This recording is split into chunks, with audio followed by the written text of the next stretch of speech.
Hello guys, welcome back to my YouTube channel in new latest topics. ನಾನು ಈ ದಿನ ಯಾವ ವಿಷಯದ ಬಗ್ಗೆ ತಿಳಿಸ್ಕೊಡೋಕೆ ಬಂದಿದ್ದೀನಿ ಅಂತ ನೋಡೋದಾದರೆ, ಯಾರೆಲ್ಲ CGLಗೆ ಅಪ್ಲಿಕೇಶನ್ನ ಹಾಕಬೇಕು ಅಂತ ಅಂದ್ಕೊಂಡಿದ್ದೀರೋ ಅವರಿಗೆ ಈ ವಿಡಿಯೋ ತುಂಬಾ ಯೂಸ್ಫುಲ್ ಆಗುತ್ತೆ. ಅಂದರೆ CGLಗೆ ಯಾವ ಥರ ಅಪ್ಲೈ ಮಾಡಬೇಕು, ಯಾರೆಲ್ಲ ಅಪ್ಲೈ ಮಾಡ್ಬೋದು, ಏನೆಲ್ಲ ಡಾಕ್ಯುಮೆಂಟ್ ಇರುತ್ತೆ, ಏನೆಲ್ಲ ಪ್ರೋಸೆಸ್ ಇರುತ್ತೆ, ಮತ್ತು ನಾವು ಪೇಮೆಂಟ್ನ ಯಾವ ರೀತಿ ಪೇ ಮಾಡುವಂಥದ್ದು ಅನ್ನೋದನ್ನು ಈ ವಿಡಿಯೋದಲ್ಲಿ ಸಂಪೂರ್ಣವಾಗಿ ತಿಳಿಸ್ಕೊಡ್ತೀನಿ. ಬನ್ನಿ ಗೈಸ್, ಈ ವಿಡಿಯೋ ಶುರು ಮಾಡೋಣ. ನೋಡಿ ಗೈಸ್, ಮೊದಲನೇದಾಗಿ CGLಗೆ ಸಂಬಂಧಪಟ್ಟಂಗೆ, ಅಂದರೆ ಇದು SSCಗೆ ನೀವು ಯಾವ ರೀತಿ ಅಪ್ಲೈ ಮಾಡೋದನ್ನು, ಅದು ಮೊಬೈಲಲ್ಲಿ ಯಾವ ರೀತಿ ಅಪ್ಲೈ ಮಾಡೋದನ್ನು ತಿಳಿಸ್ಕೊಡ್ತೀನಿ. ಮೊದಲನೇದಾಗಿ ನಿಮ್ಮ ಕ್ರೋಮ್ ಬ್ರೌಸರ್ಗೆ ಹೋಗಿ ssc.gov.in ಅಂತ ಹೇಳ್ಬಿಟ್ಟು ನಿಮಗೆ ಇಲ್ಲಿ ಕಾಣಿಸಿಗುತ್ತೆ. ಅಂದರೆ ಇಲ್ಲಿ ಮೊದಲನೇದಾಗಿ ಈ ಥರ ಸರ್ಚ್ ಮಾಡಿದ್ರೆ ನಿಮಗೆ ಡೈರೆಕ್ಟು SSC ಏನು ಅಫಿಷಿಯಲ್ ಲಿಂಕ್ ಇದೆಯಲ್ವಾ ಅಲ್ಲಿಗೆ ನಿಮ್ಮನ್ನ ಟ್ಯಾಪ್ ಅಪ್ ಮಾಡುತ್ತೆ. ವೆಯ್ಟ್ ಎ ಮಿನಿಟ್, ಅದು ಲೋಡ್ ಆಗ್ತಾ ಇದೆ. ಸರ್ವರ್ ಇಶ್ಯೂ ಇರೋ ಕಾರಣ. ಇದನ್ನ ಮೊದಲನೇದಾಗಿ ಇದನ್ನ ನೋಡ್ಬೋದು ನೀವು. ಸ್ಟಾಫ್ ಸೆಲೆಕ್ಷನ್ ಕಮಿಷನ್ ಅಂದರೆ SSCಗೆ ಮುಂಚೆನೇ ರಿಜಿಸ್ಟರ್ ಆಗಬೇಕಾಗಿರುತ್ತೆ. ನಿಮ್ಗೆ ಏನಾದರೂ ಇನ್ವೈಲ್ಡ್ ಅಂತ ಬರ್ತಿದ್ರೆ ಅದಕ್ಕೆ ಲಾಗಿನ್ ಅಂದರೆ ನಿಮ್ಮದು ರಿಜಿಸ್ಟ್ರೇಷನ್ ಆಗಿರೋದಿಲ್ಲ. ಅದನ್ನ ಮೊದಲನೇದಾಗಿ ರಿಜಿಸ್ಟ್ರೇಷನ್ನ ಮಾಡಿಕೊಂಡು ತದನಂತರ ನಿಮಗೆ ರಿಜಿಸ್ಟ್ರೇಷನ್ ನಂಬರ್ ಅಂತ ಸಿಗುತ್ತೆ. ಮತ್ತು ಅದಕ್ಕೆ ಪಾಸ್ವರ್ಡ್ನ ಕ್ರಿಯೇಟ್ ಮಾಡಿಕೊಂಡು ನೀವು ಇಲ್ಲಿ ಮಾಡ್ಕೊಬೇಕು. ನೋಡಿ, ಇದು ನನ್ನ ರಿಜಿಸ್ಟರ್ ನಂಬರು, ನಾನಿಲ್ಲಿ ಹಾಕ್ತಾಯಿದ್ದೀನಿ, ಬಟ್ ಬ್ಲರ್ ಮಾಡ್ತೀನಿ, ಇದು ನಮ್ಮ ಸೇಫ್ಟಿ ಪರ್ಪಸ್ಸು. ಮತ್ತು ನನ್ನ ಪಾಸ್ವರ್ಡು ಸಹ ಇಲ್ಲಿ ನಾನು ಹಾಕಿ ನೆಕ್ಸ್ಟು ಲಾಗಿನ್ನ ಕೊಡ್ತೀನಿ.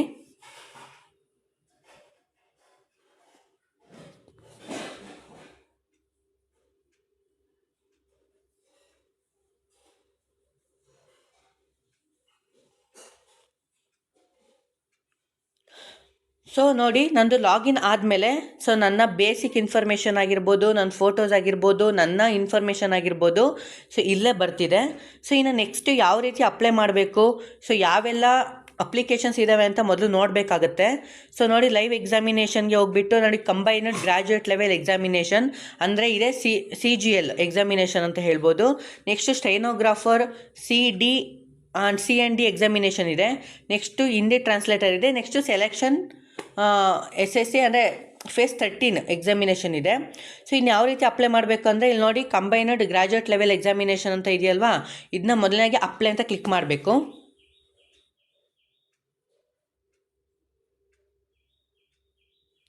ಸ್ವಲ್ಪ ಲೋಡ್ ಆಗುತ್ತೆ, ವೆಯ್ಟ್ ಮಾಡಬೇಕಾಗುತ್ತೆ. ಲೋಡ್ ಆದಮೇಲೆ ಅಲ್ಲಿ ನಿಮಗೆ ಕೆಲವೊಂದು ಇನ್ಸ್ಟ್ರಕ್ಷನ್ನ ಕೊಡ್ತದೆ, ಅದನ್ನ ನೀಟಾಗಿ ನೋಡಿ ಹಾಕಬೇಕಾಗುತ್ತೆ. ಅದು ನೆಕ್ಸ್ಟು ಅದಾದಮೇಲೆ ನಮ್ಮ ಬೇಸಿಕ್ ಇನ್ಫಾರ್ಮೇಷನ್ನು ಇಲ್ಲಿ ನೀಟಾಗಿ ಶೋ ಆನ್ ಆಗುತ್ತೆ. ಇಲ್ಲಿ ಯಾವುದೇ ರೀತಿ ನಾವು ಫಿಲ್ ಮಾಡೋ ಅವಶ್ಯಕತೆ ಇಲ್ಲ, ಯಾಕೆಂದರೆ ನಾವು ಮುಂಚೆನೇ ಆಲ್ರೆಡಿ, ಅಂದರೆ ಇದು ಯಾವ ಥರ ವರ್ಕ್ ಆಗುತ್ತೆ ಅಂತ ನೋಡೋದಾದರೆ, ನಾವೇನೋ ಮುಂಚೆ ಅಪ್ಲಿಕೇಶನ್ ಹಾಕಿದರೆ, ಅಂದರೆ ಈ ರೀತಿ ಇವಾಗಿನ್ನೂ ರಿಜಿಸ್ಟ್ರೇಷನ್ ಮಾಡ್ಕೊಂಡು ಹಾಕಬೇಕು ಅಂದರೆ ನೀವೇ ಫಿಲ್ ಮಾಡಬೇಕು ಒಂದೊಂದೇ ಆಗಿ. ಬಟ್ ನಾವು ಆಲ್ರೆಡಿ ಹಿಂದಗಡೆ ಹೋದ ವರ್ಷ ಎಲ್ಲ ಅಪ್ಲೈ ಮಾಡಿದ್ದೋ ಅಂತ ಅಂದರೆ ಅದೇ ಆಟೋಮೆಟಿಕ್ ಫಿಲ್ ಆಗಿರುತ್ತೆ. ಇದನ್ನ ಯಾವ ರೀತಿ ಅಂದರೆ ಇದನ್ನು ಯಾರೆಲ್ಲ ಹಾಕ್ಬೋದು ಅಂದರೆ ಡಿಗ್ರಿ ಫೈನಲ್ ಇಯರ್ ಯಾರಿರ್ತಾರೋ ಅವರು ಸಹ ಹಾಕ್ಬೋದು, ಮತ್ತು ಡಿಗ್ರಿ ಮುಗಿಸಿರೋ ಸಹ ಇದಕ್ಕೆ ಅಪ್ಲೈ ಮಾಡ್ಬೋದಾಗಿರುತ್ತೆ. ನಮ್ಮ ಪರ್ಸನಲ್ ಏನಿದೆ ಅದು ಇನ್ಫಾರ್ಮೇಷನ್ ಕೊಡ್ಕೊಂಡ ನಂತರ ಎಜುಕೇಷನ್ ಡೀಟೇಲ್ಸಲ್ಲಿ ಬಂದುಬಿಟ್ಟು ನಮ್ಮ ಹೈಯರ್ ಎಜುಕೇಷನ್ ಏನಾಗಿದೆ ಅದನ್ನು ಕೊಡಬೇಕಾಗುತ್ತೆ. ನೆಕ್ಸ್ಟ್ ಇಲ್ಲಿ ಡೀಟೇಲ್ಸ್ ಕ್ವಾಲಿಫೈಯಿಂಗ್ ಎಜುಕೇಷನ್ ಕ್ವಾಲಿಫಿಕೇಷನ್ ಆಗಿರ್ಬೋದು, ಯಾವ ಸ್ಟೇಟಸಲ್ಲಿದೆ, ಅಂದರೆ ನೀವು ಡಿಗ್ರಿನ ಪಾಸ್ ಆಗೋದಾಗಿದ್ದೀರಾ, ಇಲ್ಲಿ ಇನ್ನೂ ಅರೈವಿಂಗ್ ಇದೆಯಾ, ಅದು ಬರ್ತಾ ಇರುತ್ತೆ. ಇನ್ನು ನೆಕ್ಸ್ಟ್ ನಮ್ಮ ಯೂನಿವರ್ಸಿಟಿ ಯಾವುದು, ಅಂದರೆ ನಮ್ಮ ಸ್ಟೇಟ್ ಯಾವುದು, ನಮ್ಮ ರೋಲ್ ನಂಬರು ನೋಡಿ, ನಾನು ಇಲ್ಲಿ ರೋಲ್ ನಂಬರನ್ನ ಟೈಪ್ ಮಾಡ್ತಾ ಇದ್ದೀನಿ. ಇನ್ನು ನಂತರ ಏನು ಮಾಡಬೇಕು ಅಂತ ಅಂದರೆ ಇಲ್ಲಿ ನಮಗೆ ನೋಡಿ 20.6 20.7 ಇದೆಯಲ್ವ, ಇಲ್ಲಿ ನಮ್ಮ ಪರ್ಸೆಂಟೇಜು CGPA ಅಂತ ಕೇಳ್ತಾ ಇದೆ ಅಲ್ವಾ. ಇಲ್ಲಿ ನಾವೇನು ಮಾಡಬೇಕು ಅಂದರೆ ಯಾವುದಾದ್ರು ಒಂದನ್ನ ಕ್ಲಿಕ್ ಮಾಡಿಕೊಂಡು ನೀಟಾಗಿ ಎಂಟರ್ ಮಾಡಬೇಕು. ಯಾಕಪ್ಪ ಅಂದರೆ ಡಾಕ್ಯುಮೆಂಟ್ ವೆರಿಫಿಕೇಷನಲ್ಲಿ ನೋಡ್ತಾರೆ. ಅಂದರೆ ಇಲ್ಲಿ ನಮಗೆ ಪರ್ಸೆಂಟೇಜ್ ಅಂದರೆ ಏನು, CGPA ಅಂದರೆ ಏನು ಅಂತ ಹೇಳಿದ್ರೆ, ನಮಗೆ ಪರ್ಸೆಂಟೇಜ್ ಅಂದರೆ ಓವರ್ ಆಲ್ ಡಿಗ್ರಿ ಸರ್ಟಿಫಿಕೇಟ್ನ ಸೇರಿ ಬರುವಂಥದ್ದು ಪರ್ಸೆಂಟೇಜು. CGPA ಅಂದ್ರೂ ಸೇಮು, ಬಟ್ ಅಲ್ಲಿ ಕೆಲವೊಂದು ನೀವು PDC ಅಪ್ಲೈ ಮಾಡಿದರೆ ಗೊತ್ತಾಗುತ್ತೆ, ಪರ್ಸೆಂಟೇಜಿಗೂ ಮತ್ತು CGPAಗೂ ತುಂಬ ವ್ಯತ್ಯಾಸ ಇರುತ್ತೆ.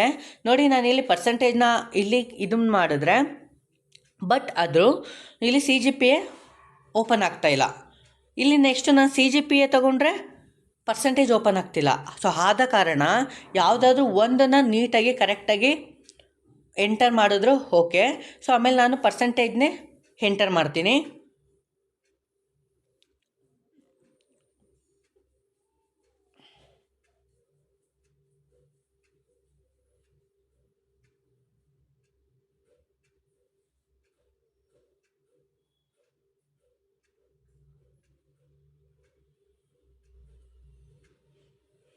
ಸೊ ನೀಟಾಗಿ ಪರ್ಸೆಂಟೇಜ್ನ ಎಂಟರ್ ಮಾಡಿಕೊಂಡ ನಂತರ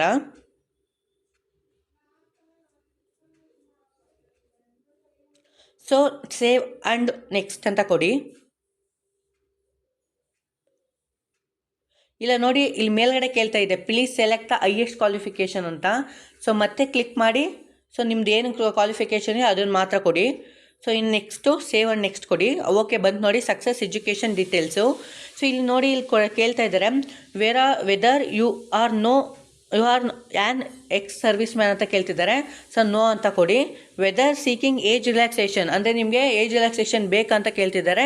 ಹೌದು, ಅಂದರೆ OBC ಮತ್ತು SC STಗೆ ಅಷ್ಟೇ ಏಜ್ ರಿಲ್ಯಾಕ್ಸೇಷನ್ ಬರೋದು, ಜನರಲ್ಲಿಗೆ ಬರೋದಿಲ್ಲ. ಸೊ ಇಲ್ಲಿ ನೋಡಿಕೊಂಡು ಎಸ್ ಅಂತ ಕೊಟ್ಟರೆ ನಾವು OBC ಅಂದರೆ ನಮ್ಮ ರಿಲ್ಯಾಕ್ಸೇಷನ್ ಕೋಡ್ ಬಂದುಬಿಟ್ಟು OBC ಕೊಡ್ತೀವಿ. ಸೊ ಇದನ್ನು ನೀವು ಎಸ್ ಅಂತ ಕೊಡಿ ನೆಕ್ಸ್ಟು. ಸೊ ಆಮೇಲೆ ನೆಕ್ಸ್ಟು ಸಕ್ಸಸ್ ಆಗುತ್ತೆ. ಸೊ ಇದು ಮೇನ್ ಇನ್ಫಾರ್ಮೇಷನ್ ಬೇಕಾಗಿರೋದು. ಅಡಿಷನಲ್ ಇನ್ಫಾರ್ಮೇಷನ್ನು ಅಂದರೆ ನೀವು ಯಾವ ಎಕ್ಸಾಮಿನೇಷನ್ ಸೆಂಟರ್ನ ಯಾವುದು ಪ್ರಿಫರೆನ್ಸ್ ಮುಖಾಂತರ ಕೊಡ್ತೀರಾ ಅಂತ ನೋಡೋದಾದರೆ ನಾನು 3 ಕೊಟ್ಟಿದ್ದೀನಿ. ಒಂದು ಬ್ಯಾಂಗ್ಳೂರ್, ಒಂದು ಮೈಸೂರು ಆ್ಯಂಡ್ ಯಾವುದು ಶಿವಮೊಗ್ಗ. ಸೊ ಇಷ್ಟು ಸಹ ಇಲ್ಲಾಗಿದೆ. ಸೊ ಅದನ್ನ ನೀಟಾಗಿ ಪ್ರಿಫರೆನ್ಸ್ ಮುಖಾಂತರ ಕೊಟ್ಕೊಳ್ಳಿ. ಈ ಮೂರಲ್ಲೇ ಯಾವುದಾದ್ರೂ ಒನ್ನ ಪಿಕ್ ಇದ್ರಲ್ಲಿ ಕೊಡ್ತಾನೆ, ಓಕೆನಾ, ಎಕ್ಸಾಮಿನೇಷನ್ ಬೋರ್ಡ್ ಅಂತ, ಇಲ್ಲ ಎಕ್ಸಾಮಿನೇಷನ್ ಸೆಂಟರ್ ಅಂತ.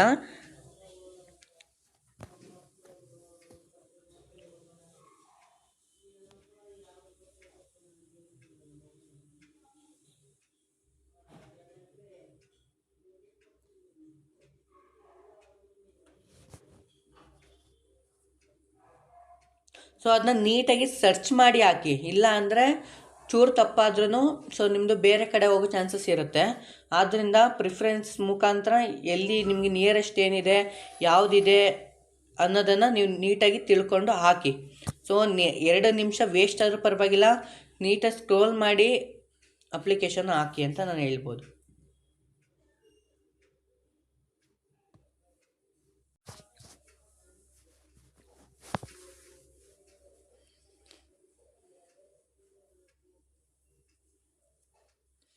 ಸೊ ಇನ್ನು ನೆಕ್ಸ್ಟು ನೋಡೋದಾದರೆ ನೆಕ್ಸ್ಟು 25ನೇ ಹೇಳ್ತೇವೆ ನೋಡಿ. You are person is a benchmark disability. ನೀವೇನಾದರೂ ಫಿಸಿಕಲಿ ಹ್ಯಾಂಡಿಕ್ಯಾಪ್ಟ್ ಏನಾರು ಆಗಿದ್ದರೆ ಎಸ್ ಅಂತ ಕೊಡಿ, ಇಲ್ಲಾಂದರೆ ನೋ ಅಂತ ಕೊಡಿ. ಸೊ ನೋ ಅಂತ ಕೊಟ್ಟರೆ ನಿಮಗೆ ಅಲ್ಲೇ 2 ಸಹ ಕ್ಲೋಸ್ ಆಗ್ತವೆ. ಇನ್ನು ನೆಕ್ಸ್ಟ್ ನೋಡೋದಾದರೆ do you physical limitation right as paragraph, ಅಂದರೆ ನೀವು ನೋಟಿಫಿಕೇಷನ್ ನೋಡಿರ್ತೀರಾ 7ನೇ paragraph, certificate of effect of the component authority as format ಅಂತ ಏನೋ ಕೇಳಿದ್ದಾನೆ. ಅಂದರೆ ಏನೋ ಒಂದು ಸರ್ಟಿಫಿಕೇಷನ್ನ ಕೇಳಿದಾನೆ, ಅದು ಇಲ್ಲ. ಸೊ ನೋ ಅಂತ ಕೊಡಿ. ಸೊ ಇನ್ನು ತದನಂತರ ಈ ಸತಿ ಏನಪ್ಪ ಮಾಡಿದ್ದಾನೆ, ಈ ಸತಿ ಹೊಸ ಅಪ್ಡೇಟ್ ಏನು ಬಂದಿದೆ SSCಲಿ ಅಂತ ನೋಡೋದಾದರೆ ನಾವು ಫೇಸ್ ಅಥೆಂಟಿಕೇಷನ್ನ ಮಾಡ್ಕೊಬೇಕು. ಫೇಸ್ ಅಥೆಂಟಿಕೇಷನ್ ಸ್ಟೇಟಸ್ನ ಯಾವುದೇ ಅಪ್ಲಿಕೇಶನ್ ಹಾಕಿದ್ರೂ ಸಹ ನಾವು ಇಲ್ಲಿ ಕೊಡಬೇಕಾಗತ್ತೆ. ಅದಕ್ಕೆ 2 ರೀತಿಯ ಅಪ್ಲಿಕೇಶನ್ನ ಫಿಲ್ ಮಾಡಬೇಕು. ಅಂದರೆ 2 ರೀತಿಯ ಅಪ್ಲಿಕೇಶನ್ನ ಡೌನ್ಲೋಡ್ ಮಾಡಿಕೊಂಡು ತದನಂತರ ನೀವು ಲಾಗಿನ್ ಆದಮೇಲೆ ನೀವು ಫೇಸ್ ಅಥೆಂಟಿಕೇಷನ್ನ ಮಾಡ್ಕೊಬೇಕು.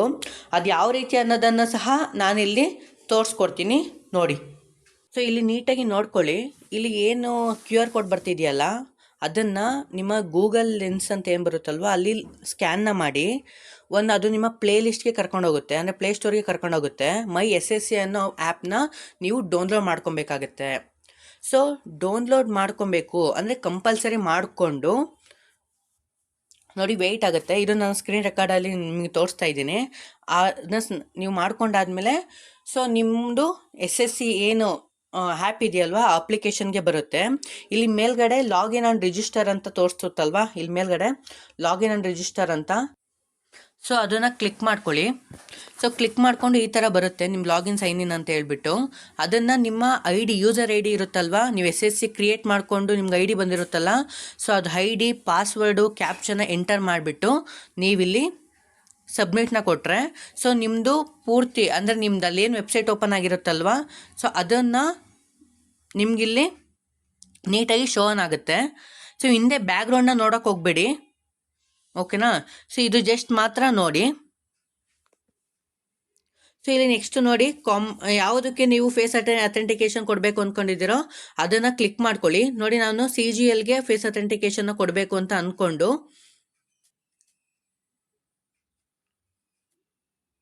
ಸೊ ನಮ್ಮ ಇನ್ಫಾರ್ಮೇಷನ್ ಆಗಿರ್ಬೋದು, ಸೊ ಎಲ್ಲನೂ ಒಂದ್ಸಲ ಚೆಕ್ ಮಾಡಿಕೊಂಡು ನೆಕ್ಸ್ಟು ಡ್ಯಾಶ್ ಬೋರ್ಡ್ಗೆ ಹೋಗಬೇಕು.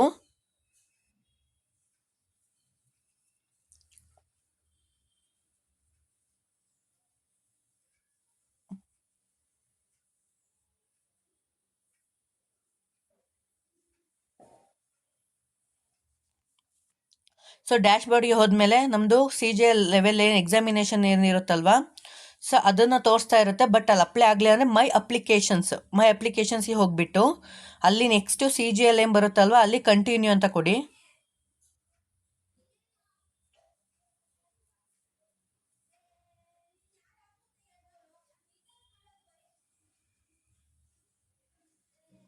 ಸೊ ಅಲ್ಲಿ ಕೊಟ್ಟ ಮೇಲೆ ಮತ್ತೆ ನಿಮ್ಮ personal information, education details, additional information, okay ಮತ್ತೆ ಎಲ್ಲನೂ ಕೇಳುತ್ತೆ. ಜಸ್ಟ್ ಅದನ್ನೇನು ಟೆಸ್ಟ್ ಮಾಡೋಕೆ ಹೋಗ್ಬೇಡಿ, ಜಸ್ಟ್ ಸಬ್ಮಿಟ್ ಅಂತ ಕೊಡಿ. ಸಬ್ಮಿಟ್ ಅಂತ ಕೊಟ್ಟ ಮೇಲೆ ಮತ್ತೆ ನೆಕ್ಸ್ಟ್ ಕೊಡಿ. ಸೊ ಅಲ್ಲಿ ಕೇಳ್ತೇವೆ ನೋಡಿ, you cannot use my Aadhaar data authentication ಅಂತ ಹೇಳಿಬಿಟ್ಟು ಸಮಥಿಂಗ್ ವೆಂಟ್ ರಾಂಗ್ ಅಂತ ಕೇಳ್ತೇವೆ. ಬಟ್ ಇದಕ್ಕೆ ಇನ್ನೊಂದು ಆಧಾರ್ ಫೇಸ್ RD ಅಂತ ಹೇಳ್ಬಿಟ್ಟು ಇನ್ನೊಂದು ಅಪ್ಲಿಕೇಶನ್ನ ಡೌನ್ಲೋಡ್ ಮಾಡ್ಕೊಬೇಕಾಗತ್ತೆ. ಸೊ ಇನ್ನೂ ತಪ್ಪದೆ ನೀವು ಡೌನ್ಲೋಡ್ ಮಾಡಿಕೊಂಡು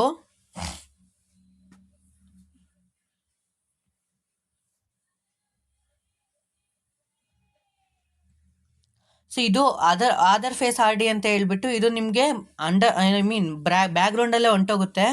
ಬಟ್ ಇದು ಶೋ ಆನ್ ಆಗೋದಿಲ್ಲ ಅಪ್ಲಿಕೇಶನ್ನು.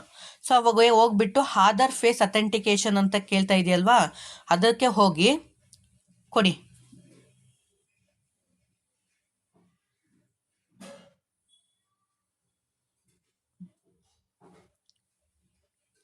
ಸೊ ನೀಟಾಗಿರಬೇಕು, ಕಣ್ಣು ಬ್ಲಿಂಕ್ ಮಾಡಿದ್ರೆ ಸಾಕು, ಅದು ಅಲ್ಲಿ ತಗೊಳುತ್ತೆ, ಕ್ಯಾಪ್ಚರ್ ಆಗುತ್ತೆ.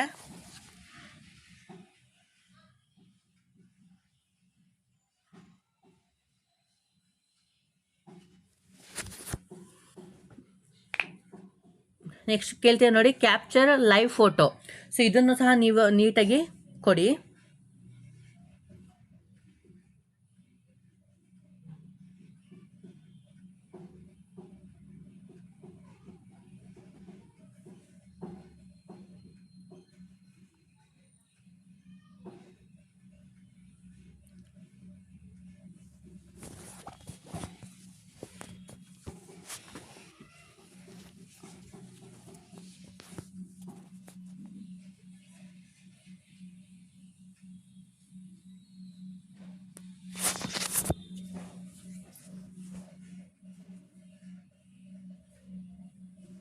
ಇಲ್ಲಿ ನೋಡಿ, ನಮಗೆ ನೆಕ್ಸ್ಟ್ ಕ್ಯಾಪ್ಚರ್ ಅಗೇನ್ ಅಂತ ಬರ್ತಿದೆ ನೋಡಿ. ಅಂದರೆ ನಮ್ಗೆ ಅಲ್ಲಿ ಏನು ಮಾಡಬೇಕು ಅಂತ ನೋಡೋದಾದರೆ, ಅಂದರೆ ನಮ್ಮ ಫೋಟೋನ ನೀಟಾಗಿ ಅಪ್ಲೋಡ್ ಮಾಡಬೇಕು.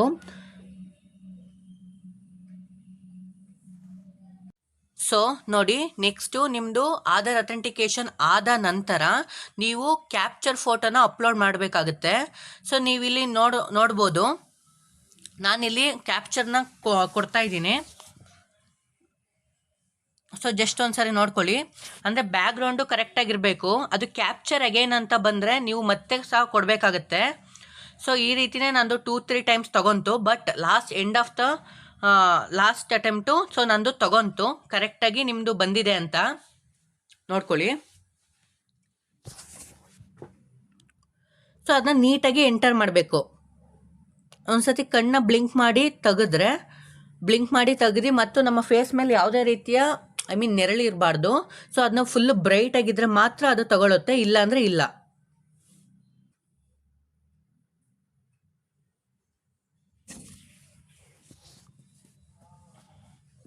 ಸೊ ಇಲ್ಲಿ ನೋಡಿ, ಫೋಟೋ ಅಪ್ಲೋಡೆಡ್ ಸಕ್ಸಸ್ಫುಲಿ ಅಂತ ಬಂದಾಗ ನೀವು ಸೇವ್ನ ಕೊಟ್ಟು ನೆಕ್ಸ್ಟ್ ಹೋಗಿ.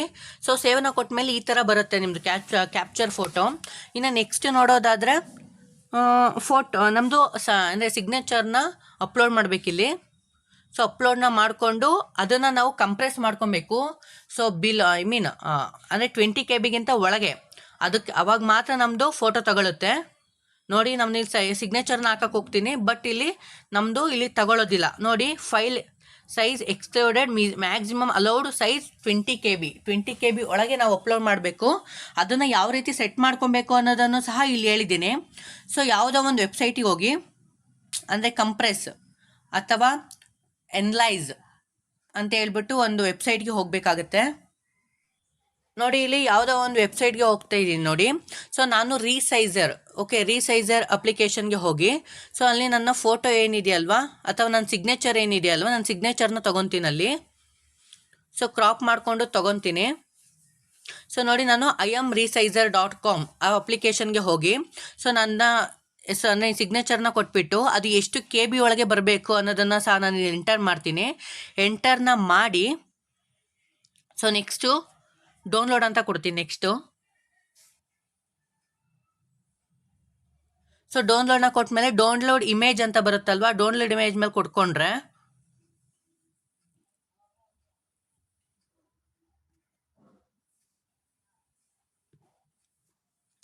ಸೊ ಇಲ್ಲಿ ನಮ್ಮದು ಏನು ಬಂದಿರುತ್ತಲ್ವ, ನಮ್ಮದು ಗ್ಯಾಲರಿಗೆ ಬಂದಿರುತ್ತೆ. ಅದನ್ನ ಕ್ಲಿಕ್ ಮಾಡಿಕೊಂಡ್ರೆ ನೋಡಿ ಸಿಗ್ನೇಚರ್ ಅಪ್ಲೋಡೆಡ್ ಸಕ್ಸಸ್ಫುಲಿ. ಇದೇ ಸಿಗ್ನೇಚರು ನಿಮ್ಮ ಅಲ್ಲಿ ಇದ್ರಲ್ಲಿ ಬರುವಂಥದ್ದು. ಸೊ ನೆಕ್ಸ್ಟು ಫೇಸ್ ಅಥೆಂಟಿಕೇಶನ್ನ ಕೇಳುತ್ತೆ, ಅಂದರೆ ಅಲ್ಲಿರತ್ತಲ್ಲ ಅದನ್ನು ನೆಕ್ಸ್ಟ್ ಕೇಳುತ್ತೆ. ನೋಡಿ ನಾನು ಅಲ್ಲಿ ಹೇಳ್ದೆ ನಿಮಗೆ, ಅದೇ ಫೇಸ್ ಅಥೆಂಟಿಕೇಶನ್ ಪೆಂಡಿಂಗ್ ಅಂತ ಬಂತಲ್ವಾ, ನೀವು ಆಲ್ರೆಡಿ ಫೇಸ್ ಅಥೆಂಟಿಕೇಶನ್ನ ಕೊಟ್ಟಿದ್ದೆ ಯಾವುದರಲ್ಲಿ, ಮೊಬೈಲಲ್ಲಿ. ಸೊ ಅದನ್ನು ನೀವು ಒಂದ್ಸತಿ ರಿಫ್ರೆಶ್ನ ಮಾಡಿಕೊಂಡು ಮತ್ತೆ ನೀವು ಎಲ್ಲವನ್ನು ಸಬ್ಮಿಟ್ ಮಾಡ್ಕೊತ ಬಂದರೆ ನೋಡಿ ನಾನು ಮತ್ತೆ ಅದನ್ನ ರಿಫ್ರೆಶ್ನ ಕೊಟ್ಟಿದ್ದಕ್ಕೆ ಹೋಯ್ತು. ಸೊ ನಾನು ಮತ್ತೆ ಅದನ್ನೆಲ್ಲ ಅಲ್ಲಿಗೆ ನಾನು ಹೋಮ್ ಏನು ಡ್ಯಾಶ್ ಬೋರ್ಡ್ ಇರುತ್ತಲ್ವ ಅಲ್ಲಿ ಬಂದಿತ್ತು. ಸೊ ನಾನು ಈಗ ಮತ್ತೆ ಹೊಸದಾಗಿ ಕೊಡ್ಕೊತ ಬಂದೆ. ಸೊ ಅದಕ್ಕೆಲ್ಲ ಜಸ್ಟ್ ಅಂದರೆ ಒಂದು 2-3 ಸೆಕೆಂಡ್ಸ್ ಆರ್ 5 ಸೆಕೆಂಡ್ನ ವೆಯ್ಟ್ ಮಾಡಿದ್ರೆ ಎಲ್ಲನೂ ಅದೇ ಫಿಲ್ ಆಗುತ್ತೆ. ನೀವೇನು ಮಾಡೋಕ್ಕೆ ಹೋಗಬೇಡಿ, ಜಸ್ಟ್ ಸಬ್ಮಿಟ್ನ ಮಾತ್ರ ಮಾಡಿ. ಸೇವ್ ಆ್ಯಂಡ್ ನೆಕ್ಸ್ಟ್ ಮಾತ್ರ ಕೊಡಿ.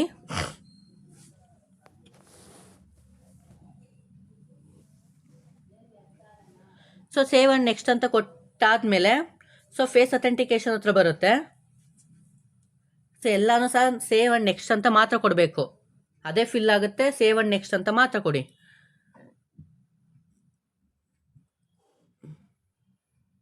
ಸೊ ನೋಡಿ ಇಲ್ಲಿ ಫೇಸ್ ಅಥೆಂಟಿಕೇಶನ್ ಸ್ಟೇಟಸ್ಸು ಕಂಪ್ಲೀಟೆಡ್ ಅಂತ ಬಂದಿದೆ.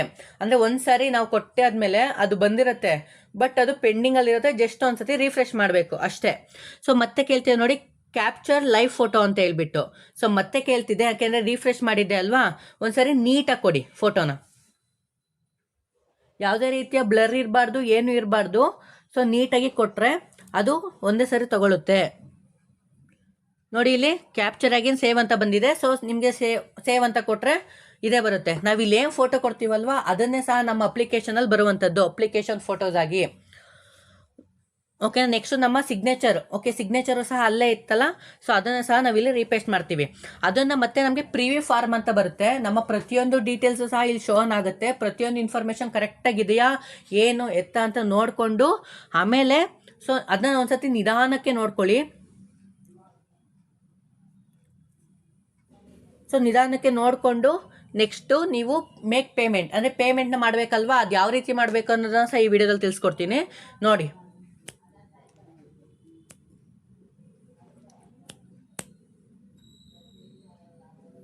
ಅಂದರೆ ನೀವೇನಲ್ಲಿ ಕೊಟ್ಟಿರ್ತೀವಲ್ವ ಅದೇ ಸಹ ಇಲ್ಲಿ ಪ್ರಿವ್ಯೂ ಇರುವಂಥದ್ದು. ಅಂದರೆ ಅದನ್ನೇ ಸಹ ಇಲ್ಲಿ ನೋಡ್ತೀವಿ. ಏನಾದರೂ ಸಪೋಸ್ ಏನಾದರೂ ಕೆಲವೊಂದು ತಪ್ಪಾಗಿದ್ದರೆ ನಾವಿಲ್ಲಿ ಅಂದರೆ ಎಡಿಟ್ ಮಾಡ್ಕೊಬೋದು. ಸೊ ನಮ್ಮದು ಫೋಟೋ ಅವಲ್ಲೇ ಕ್ಯಾಪ್ಚರ್ ಆಗಿತ್ತು, ಸಿಗ್ನೇಚರ್ ಕ್ಯಾಪ್ಚರ್ ಆಗಿತ್ತು. ಸೊ ಎಲ್ಲ ಕರೆಕ್ಟಾಗಿದೆ. ಸೇವ್ ಆ್ಯಂಡ್ ನೆಕ್ಸ್ಟ್ ಅಂತ ಕೊಡ್ತೀನಿ. ಸೊ ಇದಕ್ಕೆ ಕೆಲವೊಂದು ಡಿಕ್ಲರೇಷನ್ ಕೇಳುತ್ತೆ, ನೀವು ಅಗ್ರೀನ್ ಮಾಡ್ತೀರಾ ಅಂದರೆ ಸ್ವಲ್ಪ ತಪ್ಪವಾಗಿದ್ದರೂ ನೀವು ಕೆಲಸನ ಬಂದ್ರೂ ತೆಗಿಬೋದು ನಿಮ್ಮನ್ನ ಅಂತ ಹೇಳಿರ್ತಾರೆ. ಸೊ ಐ ಅಗ್ರಿ ಕೊಡಿ. ಸೊ ಕ್ಯಾಪ್ಚರ್ ಎಂಟರ್ ಮಾಡಿ ಸಬ್ಮಿಟ್ ಕೊಡಿ. ಸೊ ಇಲ್ಲಿ ಕೇಳ್ತೀವಿ ನೋಡಿ ಗೋ ಟು ಡ್ಯಾಶ್ ಬೋರ್ಡ್ನ ಇಲ್ಲ ಮೇಕ್ ಪೇಮೆಂಟು. ಸೊ ನೀವು ಗೋ ಟು ಡ್ಯಾಶ್ ಬೋರ್ಡ್ ಹೋದರೆ ಅದು ಪೆಂಡಿಂಗಲ್ಲಿರುತ್ತೆ ಯಾವುದೋ ಅಪ್ಲಿಕೇಶನ್ನು. ಸೊ ನೀವು ಅಂದರೆ ಎಂಡ್ ಆಫ್ ದ ಡೇ ಇರುತ್ತಲ್ವಾ, ನೀವು ಪೇಮೆಂಟ್ನ ಮಾಡೋದಕ್ಕೆ ಎಂಡ್ ಆಫ್ ದ ಡೇ ಇರುತ್ತಲ್ಲ ಅಲ್ಲಿವರೆಗೂ ವೆಯ್ಟ್ ಮಾಡ್ಬೋದು ಗೋ ಟು ಡ್ಯಾಶ್ ಬೋರ್ಡ್ ಹೋದರೆ. ಇಲ್ಲ ನಮ್ಮದು ಕರೆಕ್ಟಾಗಿದೆ ಮೇಕೆ ಪೇಮೆಂಟ್ ಮಾಡಿಬಿಡ್ತೀವಿ ಅಂತಂದರೆ ಪರ್ ಅಪ್ಲಿಕೇಶನ್ ಬಂದ್ಬಿಟ್ಟು 100 ಇದೆ. ಸೊ ಅದನ್ನ ನೀಟಾಗಿ ನೀವು ಇದು ಮಾಡ್ಕೊಳ್ಳಿ. ಸೊ ಇಲ್ಲಿ ನೀವು ಆದಷ್ಟು ನೀವು ಫೋನ್ಪೇ ಗೂಗಲ್ ಪೇ ಇದು ಮಾಡೋ ಬದಲು ನೀವು QR ಕೋಡ್ ಇದೆಯಲ್ವಾ ಅದನ್ನು ನೀವು ತಗೊಂಡು ನಿಮ್ಮ ಬೇರೆ ಮೊಬೈಲ್ ಇಲ್ಲ ನಿಮ್ಮ ಫ್ರೆಂಡ್ಸ್ ಮೊಬೈಲಿಂದ ಸ್ಕ್ಯಾನ್ ಮಾಡಿಕೊಂಡು ಅವ್ರಿಗೆ ಅಮೌಂಟ್ ಹಾಕ್ಬಿಟ್ಟು ಸೊ ನೀವು ಪೇ ಮಾಡಿದ್ರೆ ಪೇ ಮಾಡಿದ್ದು ವಿತಿನ್ 2-3 ಅಲ್ಲ 20 or 30 ಸೆಕೆಂಡ್ಸಲ್ಲಿ ನಿಮ್ಮದು ತಗೊಳುತ್ತೆ. ಓಕೆನಾ? ಸೊ ಪೇಮೆಂಟು ಸಕ್ಸಸ್ಫುಲ್ ಆಗುತ್ತೆ.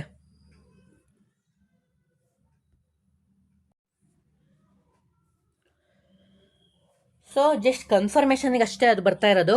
ನೆಕ್ಸ್ಟು ಓಕೆ ಆಯ್ತಲ್ವಾ, ಸ್ಟಾಫ್ ಸೆಲೆಕ್ಷನ್ ಕಮಿಷನ್ ಅಂತ ಏನು ಬಂದಿರೋದು 100 rupees ಜಸ್ಟ್ ನಾವು ಫೋನ್ಪೇ ಆರ್ ಗೂಗಲ್ ಪೇ ಮಾಡಿದ್ರು ಸಹ ನಮಗೂ ಅಲ್ಲೇ ತೋರಿಸುತ್ತೆ. ಸೊ ಈ ರೆಸಿಪ್ಟ್ನ ನೀವೊಂದು ಪ್ರಿಂಟ್ನ ತಗೊಳ್ಳಿ. ಯಾಕಪ್ಪ ಅಂತ ಅಂದರೆ ಕೆಲವೊಂದು ಸಾರಿ ಸರ್ವರ್ ಇಶ್ಯೂ ಇರೋ ಕಾರಣ ನೀವು ಪೇಮೆಂಟ್ ಮಾಡಿದ್ರು ಸಹ ಪೇಮೆಂಟ್ ಆಗಿಲ್ಲ ಅನ್ನೋ ಥರ ತೋರಿಸುತ್ತೆ. ಸೊ ಇಲ್ಲಿ ಸ್ವಲ್ಪ ಹುಷಾರಾಗಿರಿ. ಜಸ್ಟ್ ಅದು ರಿಫ್ರೆಶ್ ಆಗುತ್ತೆ, ಸ್ವಲ್ಪ ಪ್ರೊಸೆಸಿಂಗ್ ಅಂತ ವೆಯ್ಟ್ ತಗೊಳುತ್ತೆ, ಆಮೇಲೆ ಲೋಡಿಂಗ್ ಅಂತ ಬಂದು ಓಕೆ ಸೊ ಕರೆಕ್ಟಾಗಿ ನಮ್ಮ ರೆಸಿಪ್ಟು ಶೋ ಆನ್ ಆಗುತ್ತೆ. ಸೊ ಅದನ್ನ ಜಸ್ಟ್ ಪ್ರಿಂಟ್ ತಗೊಳಂಗಿರೋ ತಗೊಳ್ಳಿ, ಇಲ್ಲ ಅಂದರೆ ಇಲ್ಲ.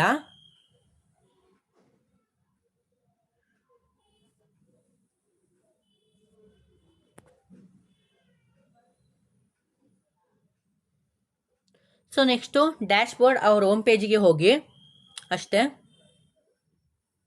ನಾವು ಡೌನ್ಲೋಡ್ ಅಗೇನ್ ಅಂತ ಕೊಟ್ರು ಅಲ್ಲೇನು ಬಂದಿರುತ್ತಲ್ವಾ ಜಸ್ಟ್ ಅದೇ ಬಂದಿರುತ್ತೆ, ಇನ್ನೇನಿಲ್ಲ.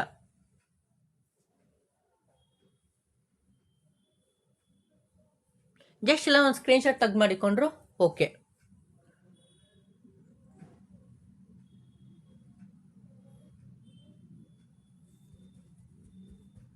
ಸೊ ನೆಕ್ಸ್ಟ್ ನಾವು ಡ್ಯಾಶ್ ಬೋರ್ಡ್ಗೆ ಬರ್ತೀವಿ.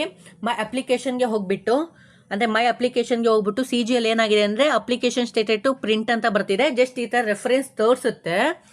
ಬಟ್ ನಮಗೆ 48 hours ಆದಮೇಲೆ ಬಂದು ರೀಜಾಯಿನ್ ಅಂದರೆ ಲಾಗಿನ್ ಆಗಿ ಅಂತ ಕೇಳುತ್ತೆ. ಯಾಕಪ್ಪ ಅಂತ ಅಂದರೆ ನಾನು ಹೇಳ್ದೆ ಅಲ್ವಾ, ಯಾಕಪ್ಪ ಅಂದರೆ 48 hours ಆದಮೇಲೆ ನಾನು ಅಪ್ಲಿಕೇಶನ್ ಹಾಕಿ 2 days ಆದಮೇಲೆ ಸೊ ನಾನಿಲ್ಲಿ ಬಂದು ಅಂದರೆ ನಾನು ಚೆಕ್ಇನ್ ಮಾಡಿದಾಗ ನಂದು ಅಪ್ಲಿಕೇಶನ್ ಫಾರ್ಮ್ ಅನ್ನುವಂಥದ್ದು ಸಕ್ಸಸ್ಫುಲ್ ಆಗಿತ್ತು. ನಿಮಗೆ ಈ ರೀತಿ ಫಾರ್ಮೆಟಲ್ಲಿ ಬರುತ್ತೆ. ಇದನ್ನ ಪ್ರಿಂಟ್ಔಟ್ ಮಾಡಿಕೊಂಡು ತಗೊಂಡು ಮಡಿಕೊಂಡ್ರೆ ಸೊ ನಿಮಗೆ ತುಂಬಾ ಯೂಸ್ಫುಲ್ ಆಗುತ್ತೆ. So end of the day thank you guys, bye, see you next video ಸಿಗೋಣ.